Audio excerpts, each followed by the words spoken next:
takale waxaan kugu daray Soomaaliya way tistaday talabsato way dhaqaaqday horumarka tabaqaday taageera allay ku gaadhay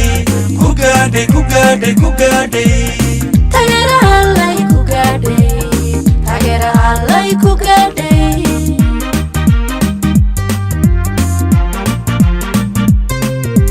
nabadawa lagu tanaaday taniya garashaalmaalay dunidu way wada tixgeliso aqoonsigii waa la taabtay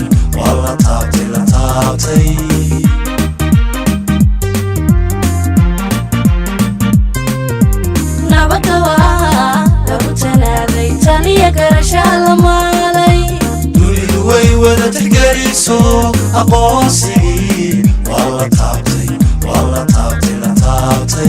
waxaan leenahay aad iyo aad baan idinku soo dhaweynaynaa halkan annagoo uu hogaaminayo xildhibaan Cabdikariin kamid ah xildhibaanada golaha wakiilada ee gobolka Somaliland gudoomiye ku-xigeenka gobolka xildhibaanada golaha deegaanka xogeeyaha fulinta fasax bay ahayd runtii maanta oo maalintii ay dadku nasanayeen haddana shacabka haweenka iyo mas'uuliyiintuba waxay halkan u soo kaceen inay si sharaf leh oo farxad ku dheehan tahay ugu soo dhaweeyaan xildhibaanka magaalada Gabiley runtii annagoo ka wakiila shacabka Somaliland waxaanu jecelahay inaan uga mahad celino xildhibaan Geefin dadaalka weyn ee shacabkan Somaliland iyo dawladdiisaba la garab istaagay ee uu ugu jiro inuu qarankani noqdo qaran kamid ah wadamada adduunka xuquuqda shacabka Somaliland ka maqan muddada 32 sanaana ay soo hesho Somaliland aad iyo aad baan runtii ugu faraxsanahay waxaan leenahay shacab ahaan iyo maamul ahaanba waanu ku ognahay dadaalka sameynayso waxaan rajaynaynaa inaad ka miro dhalin doonto caqabado badan bay leedahay dagaalada gaarka ee lagu wadaanu ognahay waxa soo dhanba waxa ka qiimo badan inaad garab istaagto dadka reer Somaliland oo hamigooda ka miro keento waana dad runtii gobonimada leh abaalkaana kuuna hayn doona waanu ku faraxsanahay dawladuna ooga mahad celeynaa inay ku aqoonsadaan qof Somalilandera oo lagu siiyo baasaboortkii iyo wadaniga kaarkii aqoonsiga guud ahaan shacabka Somaliland oo dhan runtii arinta aad iyo aad bay kugu og yihiin sidoo kale waxaan u mahad celeynaa safiirka iyo safiirada Mareykanka iyo Ingiriiska iyo dhammaan qurba jooga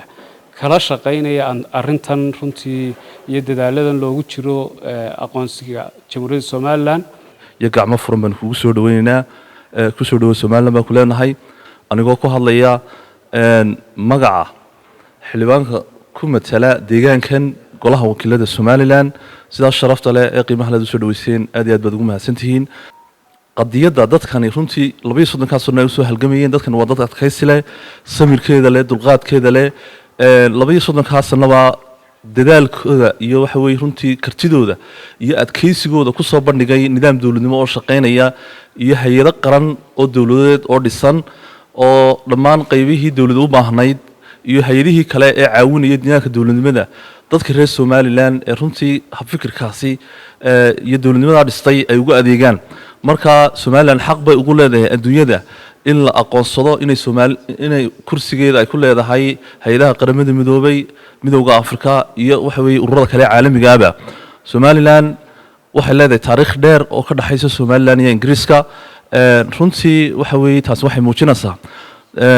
haddii ku dhiiradaan oo 24 bisha November baa la rajeynayaa dooda iyo xeerkaas inuu sii socdo oo golaha ka gudbo waxaan rajeynaynaa Sir Gavin Williamson oo ah xildhibaan aqalkaasi kamid ah xildhibaanada golaha Rushaana Cali iyo xildhibaanadii kale ka shaqeynayay runtii waan u mahadnaqanaa cid kasta oo dadaalka iyo aqoonsi raadintaasi wax nagala qabatana aad baan ugu mahadnaqanaa waa mid maskaxdayada iyo qalbiyadayada iyo buugaagtayada ku xardhan sidii dhalinyartii iyo ubaxii ku soo dhaweynayay ay sawirkaaga u siteen ayaa sidaas si lamida xildhibaanada kale ee Rushaana Cali iyo xildhibaanada kale ay runtii u xasuusan yihiin taariikhdooda ugu qoran yihiin dhalinyarta iyo ubaxa iyo inta kasii yariba waxay rajeynayaan Somaliland oo la aqoonsado Somaliland oo dhaqaale leh Somaliland adduunyada la macaamilaysa waxaan rajeynayaa dadka ku dhigriday ee xildhibaanadaasi ka mid yihiin iyo baarlamaanada kale adduunka iyo dawladaha adduunkuba inay ka garaabaan qadiyadan 230 jirsatay ee dadka reer Somaliland xaq u leeyihiin sharafta iyo karaamadana cid kastoo ka shaqeysay waan u mahadnaqanaa waa mid taariikhdeeda ku taala adduunyadana waxaan filanaa inaanay dadkii geesiyada ka dhamaanin sida Gavin Williamson iyo Rushana Ali iyo xildhibaanada kale inay qadiyada uga shaqeeyaan kamera dhalin doonaan aqalka markaa wakiilada ay ka gudboon doonto aqalka guurtida House of Lords ay u gudbi doonto boqorku saxiixi doono dawladda Ingiriisku ay markaa hormuud ka noqotay arrinta hogaamiso dawladaha kale ee runtii adduunyada caalamka ee nidaamka dawladnimo iyo dimuqraadiyadda iyo doorashada iyo fikirka xorka iyo waxa weey dadku inay masiirkooda ka tashadaan tixgelinaya ee dadkan nidaamka dimuqraadiga iyo doorashada ay qaateen in la tixgeliyo dawladnimadooda soo dhaweynta iyo sharaftaasi adduunyada inaan wax ku kordhino talo ku kordhino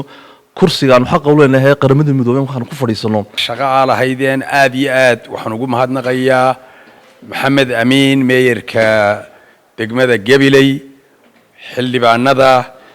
anigoo ku hadlaya magaca wafdiga Gavin Williamson aan hogaaminayna haddaanu nahay missionka Somaliland ee UK waxaan kaloo idin leeyahay Gavin Williamson sacab ku soo dhaweysaan oo ah xildhibaanka mar walba qadiyada u dooda mar walba inoo ordaya mar walba had iyo habeen u taagan waxaan kale oo aad iyo aad u salaamaya oo aan waftiga ku weeriyay Yurub Qalib Ahmed Farah Adarre Ibrahim Ali Yusuf Faadima Saciid dhammaantood ay yihiin dalka Ingiriiska dhalinyarada dadka had iyo jeer u dooda ama riixa qadiyada Somaliland ama Gavin Williamson ha ahaato ama MPyada constituency-yadooda ha ahaatee mar walba qadiyada Somaliland riixaya inay meel gaadhay safaarad ahaan aanan la'aantood kaligeed iyo community-yada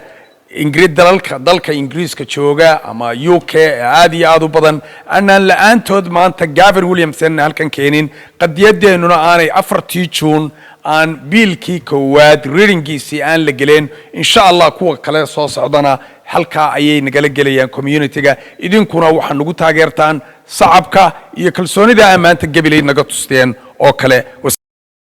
for you as you have fought for us and I will always I pledge do that. Thank you.